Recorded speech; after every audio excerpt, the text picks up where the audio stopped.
Alright everyone, welcome back to part 6 of the Final Fantasy VI playthrough. And we are in the middle of, we're basically halfway through Sabins' scenario as we approach the final party members into Narshe. Right now we have Sabin, Cyan, and Shadow, and we just recently left the Phantom Train zone, and we are approaching a little cave, and we'll see what comes up here. Right now we have a bunch of enemies that we've already seen relatively previously, so this is nothing out of the ordinary for the time being. Health totals are becoming fairly decent, getting into the low 300s, which is nice to have at this point, but we ain't seen nothing yet when it comes to health totals, trust me. One thing I do want to update you guys on is that eventually what we are going to start doing is cutting the cutscenes out of the gameplay entirely and just sticking to action sequences, just because I know it's going to bog things down.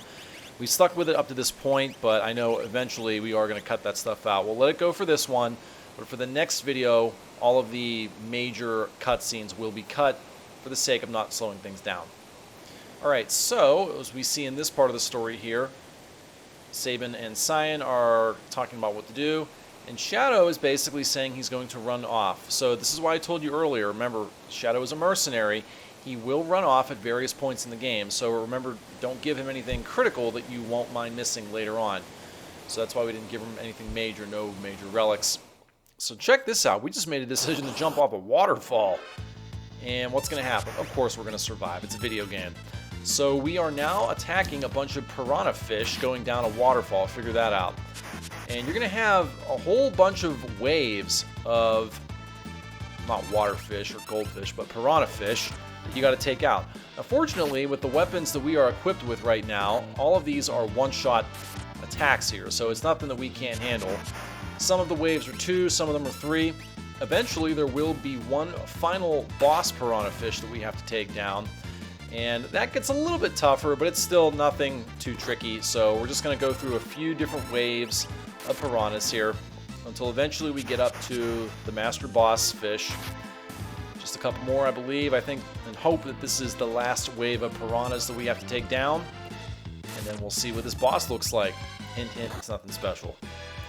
So we're going to keep on moving, and is this the one? Nope, we got one more wave of piranhas to take down here. So just a whole bunch of one-shotting the piranhas. You don't even have to worry about using your special attacks here. Just stick with regular fight attacks. Yeah, even the regular hits that they do aren't nothing to write home about. Alright, here we go. So here is the boss piranha called Rizapaz, or Rizapaz, whatever you want to call him. You do want to start busting out all the heavy stuff, so all of your blitzes, your sword techs, all your major attacks, your major hits. Go ahead and run through your assortment of stuff because he will take a number of major hits to take down. He hits twice as hard as the regular piranhas. He does have some interesting attacks, but honestly, it's nothing too terrible. Just keep on hitting him. He will go down fairly quickly. It's not too tough. Down he goes, and we will survive the fall down the waterfall. And let's see where we end up here. What do we get? One lousy remedy for all that stuff. So we end up going down the waterfall, and we end up at a scene with a little river stream. And ooh, we are floating down our dead carcass all the way to the edge of the stream. What's going to happen here? Are we going to come to? Aha, what's this? This is a new character we haven't run across yet. He's kind of scared that he's seen a dead body or two. What are we trying to find out about this little dude? Well, we find out. Draped in monster hides, he's a youth living on his own. His name is Gaw. So Gaw is an interesting character to say the least. He's not one that I use very frequently, but depending on your playstyle, he could be pretty useful. Gaw basically has a special skill called the Rage, which allows you to learn enemy skills of different enemy types that you've run across in the wild, or in this case, as they call on the Veldt. And whenever you leap into battle with him, he will learn those different skill sets. The problem is, right now, he ran off, so we have to acquire Gaw before we can actually do this. One thing I will say about Gaw, some of those special skills that he acquires are extremely powerful. So if you have the patience to acquire some of those rare, powerful skills, he can be an extremely powerful, for lack of a better word, and useful character. Unfortunately, he's not one that I tend to use very much in my traditional party, so you're not going to see much use of Gaw. during this run through. We're going to stick to Sabins sign and various other ones here. I always love suplexing dogs. And we're going to take this one out. And we're just going to keep moving on through to the nearby town. And we'll see what we come up with here. Just going to keep on moving through the veldt. Use a couple potions here. Actually, only one potion is necessary. We're really at the point of the game where tonics are pretty much worthless. You really shouldn't need them at this point. So we're just moving on through, and we approach a new town that we haven't seen yet called Mobliz. Mobliz has some opportunities to upgrade your weaponry. It's going to have some new items and stuff that we haven't really seen yet, possibly. Well, we do have iron helmets and iron armor. Those could be pretty useful for upgrading our arsenal. And we'll just buy a couple things that we don't already have. So again, we got quite a bit of GP right now, so you can afford pretty much anything you want. So whatever you want in terms of shields, weaponry, helmets, armor, go ahead and buy it for all your major characters here. You will be needing it in the not too distant future here for when we get back to Narshe, so you might as well go ahead and stack up now on everything that you need. And man, we basically gave Cyan a whole mess of stuff here. We can actually replace his base sword too, so we've only had Cyan for a New York minute. We've already upgraded everything that he started with. Pretty interesting, huh? And I think we're good to go, so we're going to go ahead and leave this place. And before we do that, we can sell off some stuff that we don't need anymore, so you can get rid of anything leather, anything that's base that you know for a fact you're not going to need, so sell it off now, get yourself some extra weapons, or get yourself some extra gold, rather, and we will continue on exploring the town of Mobliz. And after we arranged everything, we'll see what else we got to offer here. So we go through, you can talk to some of the NPCs if you want, explore the barrels and random stuff around. There's really nothing to buy. And what else do we got up here? We got a guy running out with a pigeon parrot thing. Alright, so we have a guy here who will send things for us. Nice little elixir clock. Yes, pigeons and carrier pigeons still exist. This guy's talking about the Serpent Trench, which we haven't run across yet, but that will be coming up relatively soon here. Sometimes it's useful to check the ovens or stoves in this game. Sometimes there might be stuff in there. This guy talks about the Serpent Trench. If you don't know where it's at, you can actually talk to him and say you don't know, and he'll show you where it is. You can check out the item shop. If you're low on stuff, feel free to buy it. One thing you definitely want to buy here is the dried meat. And remember, we talked about Gaw. The only way that you can get him into your party at this point is you encounter him at a random junction on the veldt, and he's going to ask you for food. You're going to have to throw him a piece of dried meat. You got to be careful to do that before accidentally attacking, or he'll continually run off. So throw the dried meat out there when you get the chance, and then you can bring him into your party. So that's where we're at with that. Just get one of those. And this guy was basically injured, and we're going to be doing some fetch quests, essentially. We're going to be going to pigeons and stuff. We're going to be paying to send letters here. I'm going to keep doing it for this guy and also the lady that he is writing letters to, back and forth, back and forth. There is a reward at the end of it, so if you want to do it, go ahead and do all the tasks here. But that's where we're at right now. We're just going to go ahead and we're going to find the guy that's capable of doing these letters with these carrier pigeons, and we're going to see what exactly he can do for us here.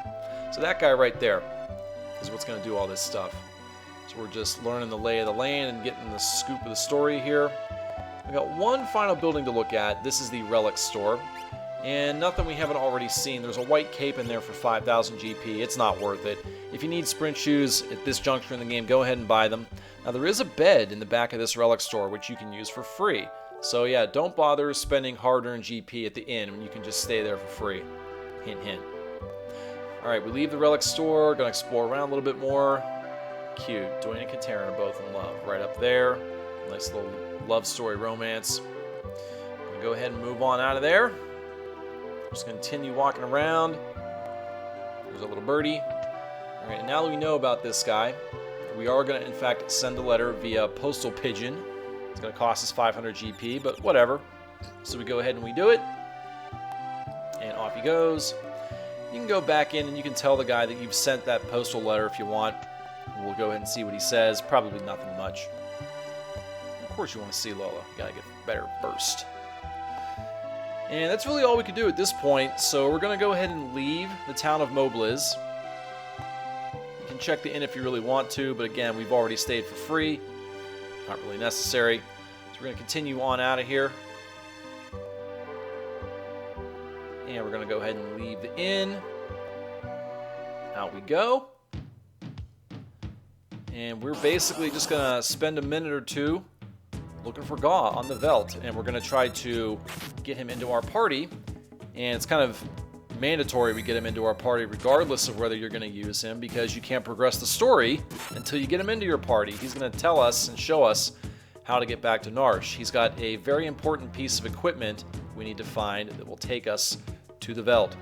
In any event, the place you need to go to is far south. We're going to head south on the Veldt. And don't do what I'm doing here. I had not played this game in a while, and I forgot exactly where to go. So don't go on the right side. You want to go on the left side of this mountain range. But since we're here, we're going to take out all of these tough enemy types that we see. So use your most heavy, strongest attacks. Take them out quickly. Nice little suplex for fun, for gags and laughs and injury and pain. Man, all these heavy attacks are still not going down. Yeah, make the right choice ahead of time. Go ahead and take them out quickly. Keep on hitting. I always hate these type of enemies here. Some of them have unblockable, dodgeable counter attacks. Nothing you can really do about it, like right here. Those counters hit for decent damage too. Like 15% of your health, basically.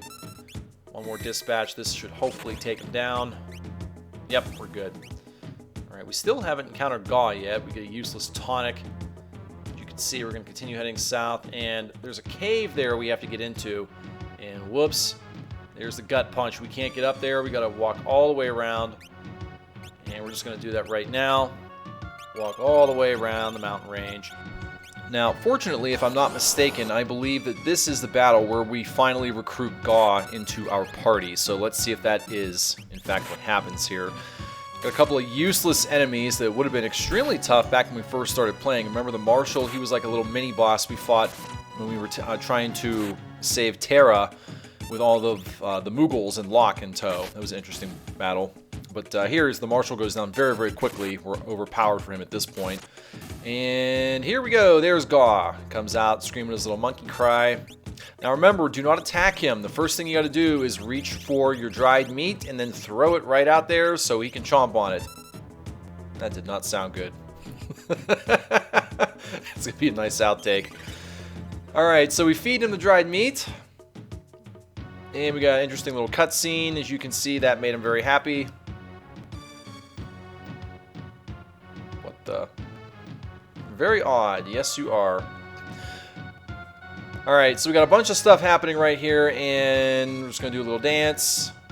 You go get more from me. No. Interesting happenings right here. A lot of miscommunication, and they're doing a little dance jump around. I always thought this was a funny part of the game right here. Sabin tries to show him up, and Gaw just stays right there with him.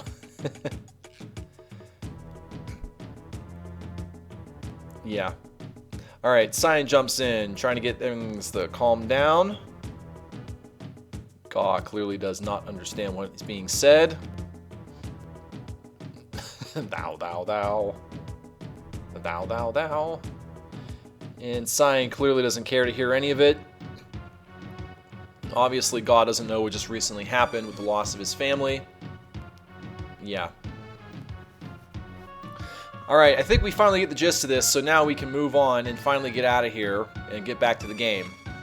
Some of these cutscenes are cool and all, but yeah. Ooh, gives us a present. What kind of present? More food?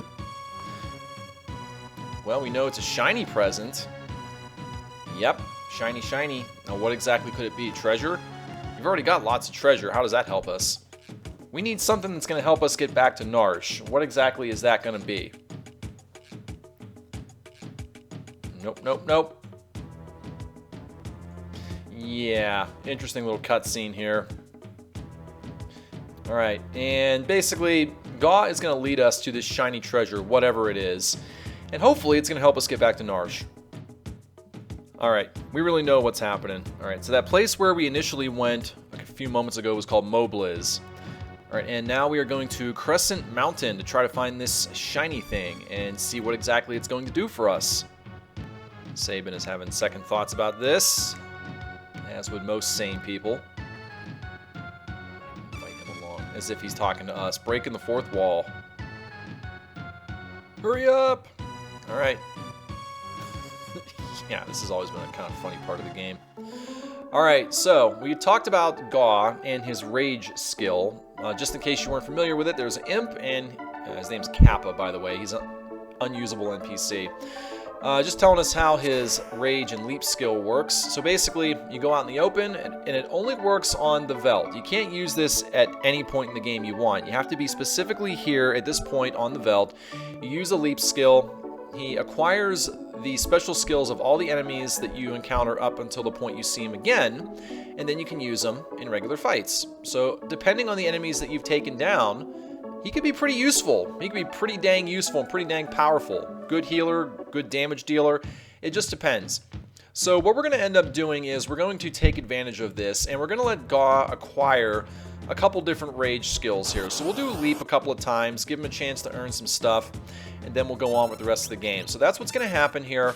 We're actually going to skip ahead, do a little fast forward until Gaw is done raging and leaping, and then we'll continue on with the game here. So pardon me while we do a little double speed fast forward.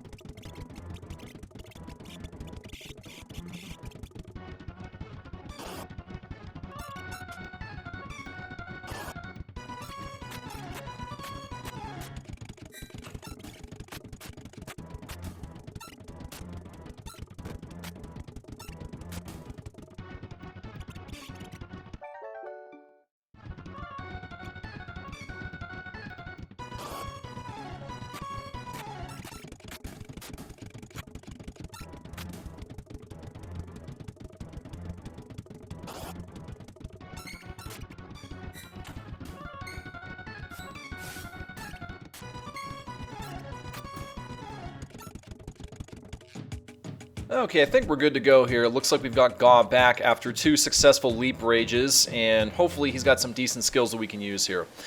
We've got another cutscene. We have reached Crescent Mountain with Gaw having, at least for now, good enough rage skill sets. And he's going to show us where exactly do we go to find this shiny thing. We know it's around here somewhere. Now, I'll make it easy for us. We're going to go all the way around in a big clockwise circle, and when we get to the end of this cave, we will find where the shiny thing is. Now, one thing I will point out, there is an option in the top section to go left, right about here. Do not go there because you're going to see what happens here. If you look down there, you're going to actually lose 500 gil, 500 GP. Don't do it. It's not worth it. It's a beginner's trap. I'm just showing it off. Don't do it. Yep. 500 bucks. Don't do it. Yeah, Gaw's a little wisecracking thief. So, don't do this. Just continue on to the right. Clockwise circle here. Fortunately, 500 GP is nothing to really lose a lot of sleep over. If it was like 5,000 or worse, then we'd be in a big, much bigger situation. So here's our shiny treasure thing, and it looks like a deep diving iron mask suit of sorts. So could it be used to help us breathe in underwater? I think so. Very good thought, Sabin. Now, why do we need this? Well, if you think back a little earlier in the story, it talked about, what was it, the Serpent Trench, right? Here it is. And the Serpent Trench will lead us right back to Narshe. And this is what we have to do. We have to jump into this river here, the Serpent Trench, and we're going to be doing some underwater fighting all the way back to Narshe. So take a look at this, see how it works.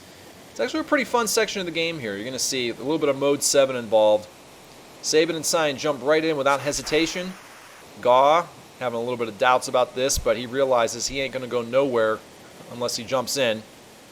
So he's got nothing to lose, in he goes. And now we go to a new fight section. This is the Serpent Trench. Basically, the way this works is the game will progress itself all the way, and eventually you'll come to a couple sections where you can choose a path. It really doesn't make much of a difference. I choose to go right both times. You're going to come to a couple areas that give you opportunities to get more treasure and items, so just go right when you get to the paths here.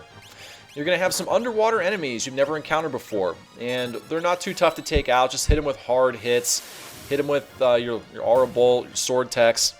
If you want to go ahead and use Gaw's rage skill, I like using the Magitech armor and some various other ones here, but that's very good for using like the Magitech lasers and things like that. So this is a good chance to experiment with Gau's rage skill and see what you've acquired. Nothing overly powerful at this point, but it's a good opportunity to play around, like I said. We will be coming up to the first choosing point, so stick to the right, the first fork. And eventually, we're going to come up to a place where we can save and find some more items and stuff. Now, this one enemy that looks like a jellyfish balloon can be pretty nasty if you don't take him out fast. He has a Gigavolt lightning zap attack, which can basically outright kill a player if you're not extremely careful. So take that thing out quickly. I believe that's the Aspic enemy. Take it out quick, and then you just move on to the next portion of this battle, and we will eventually come to a checkpoint in the cave here. Let's see what we got. And here we go. Here's that Gigavolt attack. And, ooh, yep, see, that's basically a one-shot. And the thing about, again, those magic attacks is it doesn't matter what row you stand in. They're going to hit you with full blast, full power. So, that's unfortunate. Sabin went down, but thankfully we've got plenty of Phoenix Downs to spare, so we'll bring him back and get him back up to full life. Got plenty of potions. Alright, now in this cave, there is something you want to do before heading out to the exit here. So the exit's straight ahead, but go over right. There's an X potion there. I don't think we've run across X potions yet, but just in case, X potions will restore full health to one individual player. Now, it's important to note that it's only health and not MP. Doesn't really matter at this juncture because nobody outside of Terra and Celeste can use magic, so there you go. So stick right here again at this fork, and we're going to move on to the second cave entrance here, coming up very shortly after one or two more battles. We've got two aspects we've got to deal with now, so we want to take both of those out as quick as we possibly can to avoid that Gigavolt Zap one-shot kill. And it should be fairly simple at this point. These are basically one-shot enemies. Get that other one up there. Pretty simple stuff. Just a matter of time right now until they all go down. Now, when we get into this second cave, there's a couple things we want to do. There's a couple items and treasures we want to pick up. And you want to make sure that you always get these things before going straight to the exit. Thankfully, we're going to get out of this battle with very little to no damage. Gau's got some pretty good attacks if you know what to pick in terms of rages. That tech laser hits for very good damage. Didn't really cost us anything. We didn't need any real armor. Ooh, we got 2 X potions out of that fight. Some pretty rare loot for just a regular battle, so to speak. And I believe we're going to finally get to the second cave right about here.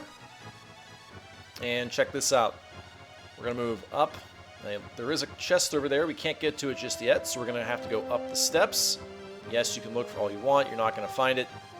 So we're going to go up the steps, basically, and drop back down to get this chest. So watch how this works. We're going to go down these steps, but not after we hit this switch right down here. That's going to drain the water and allow us to go back down through that hole that you see there on the left.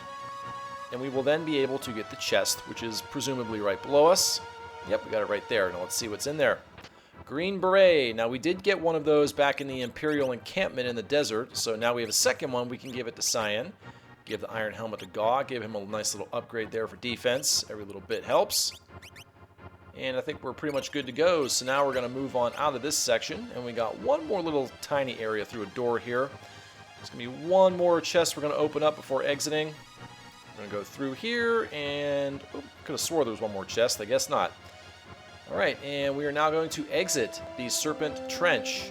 And we're going to come out of here to a brand new town we've never seen before. This is the town of Nikia. Right about here. Now we end up on a dock, pretty much washed out, passed out. Now we have the option to take this ferry straight to South Figaro. And you can do that if you want to, but since we're here, this is a new town we've never seen before. Might as well look around to see what kind of items, weapons, and armory they have here before going on. Yeah, we met the old man quite a while ago. Who is him? Who is he? I got an idea, but I'm not going to dive into that just yet. So here's a nice little cutscene. Basically, Cyan and this little girl here from the bar get into a little argument. Dancer's trying to come on to Cyan, and obviously he's not having any of it right now. Keep in mind, I think according to the story, Cyan's in his early to mid-50s right now, so he's a little old to be getting hit on like this, but hey, whatever. It's a video game. Don't dig too deeply into the story here. Cyan starts going on and on about his accomplishments. I don't think anyone really cares. Alright, we're going to leave the bar. And we're going to explore these shops here. We're going to take a look and see what they got now. So this little boy right here is a Relic Shop. Nothing here we're really interested in, just let it go. Next section here is the defensive armor and some decent stuff. Okay, I guess for this section, for this point in the game. Only thing you might want is to pick up an iron helmet or two if you need it. Everything else should be fairly well equipped at this point. Maybe get some iron armor, but that's pretty much it. Now the weapon shop is over here. And there are a couple things here you might be interested in. So the Mithril Pike is good for Edgar, even though we don't have him in the party right now. I would still purchase it because you will be getting to use him again very soon. So get all the best items and armor and weapons for your party members because they will be reuniting in the not too distant future. Alright, and as we continue on here, looking through the item shop, I recommend buying some tents. You can never have too many tents, so get a couple if you need them. Generally, like I said, my rule of thumb is to have at least 3 of every general item in your arsenal, so it looks like we're good to go here. Nothing worth really looking at in this section, so we're going to go ahead and do one last final look around. You can go in the inn if you need to get a little bit of sleep and shut-eye. Other than that, you can check this clock for a nice little elixir. That's all we really care about at this point. And it looks like I guess we could stay at the inn, so why not? It's pretty cheap, only 150 GP. We got over 12,000 right now, so why not? Let's go for it. Take a little snooze, and then we're going to head back to that boat ferry and take it all the way to South Figaro, which we can then go straight up to Narshe with. We're going to go ahead and leave here. As I said, go back down south. You can check around here. That's the Chocobo stable. You can go there if you want, but it's kind of pointless. Because where you need to go, South Figaro, you can only get there via ferry at this point in the game, so don't worry about it. Just to kind of show you, for giggles, there's nothing there. You can't go anywhere. If you head up, it's a dead end. So we're going to head back on down once we get the controls figured out here. There we go. We're going to head back down through Nakia, all the way back down the steps, down to the Southern Ferry. And I think what we're doing here, just to demonstrate, we're going to go ahead and buy a Chocobo. And we're going to show you for a fact that there is absolutely nothing with this Chocobo that we can get to right now. Besides, the last time we were really on a Chocobo was back when we went through the cave in part 1 or 2 to get to South Figaro. So just to show you, if we head up north, there is a bridge, but it takes you to nowhere. So it's completely pointless. Don't bother spending your time or your hard-earned GP. Just let it go. And then come all the way back. Yeah, see, there's no way to get around the mountains. So stay in Nakia, take the ferry back to South Figaro, and we'll just continue from there.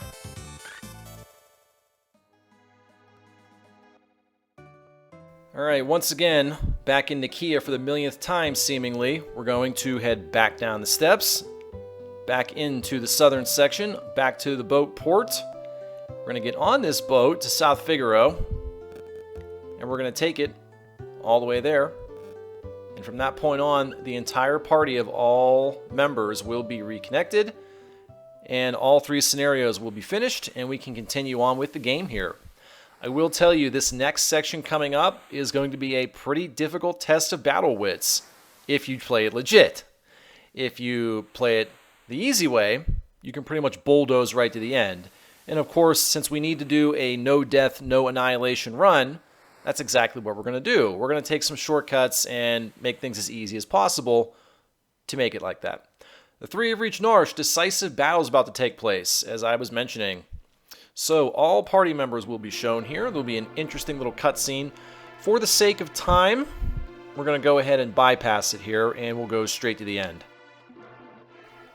So basically what's happening at this point is we watch a video in rage speed. They are discussing strategy or what to do as far as the Esper is concerned, because they know that Kefka and the Empire will be coming after them shortly to retrieve it, and they will use whatever they can possibly do with that power. And as you can see, all party members are coming together, and a lot of stuff is happening here. Sign is accusing the former General Celeste of treachery, or at least he knows about her past. So, pretty good, intense story going through here, but of course we're most interested in the action. And now we see Kefka and his company is coming through the Figaro Desert on the way up to Narshe. So it's going to be a pretty intense battle coming up here. And you can bet, as I said earlier, this will be a very difficult test of strength and skill if you don't know what you're doing. So as we come out of the rage speed there, we have an interesting little back and forth between Celeste and Terra. Celeste talks about how she was artificially infused with Magitech and magic powers, whereas Terra seemingly had it right from birth. And we're going all the way up into the mountains of Narshe, essentially where we began the game. You're about to see that very shortly. Pretty dang close to it. And here we have all party members ready to go with Bannon in the background. But we're going to save this section for the next part of the game in Part 7 of Final Fantasy VI. Much more to come. Very exciting. Thanks for watching.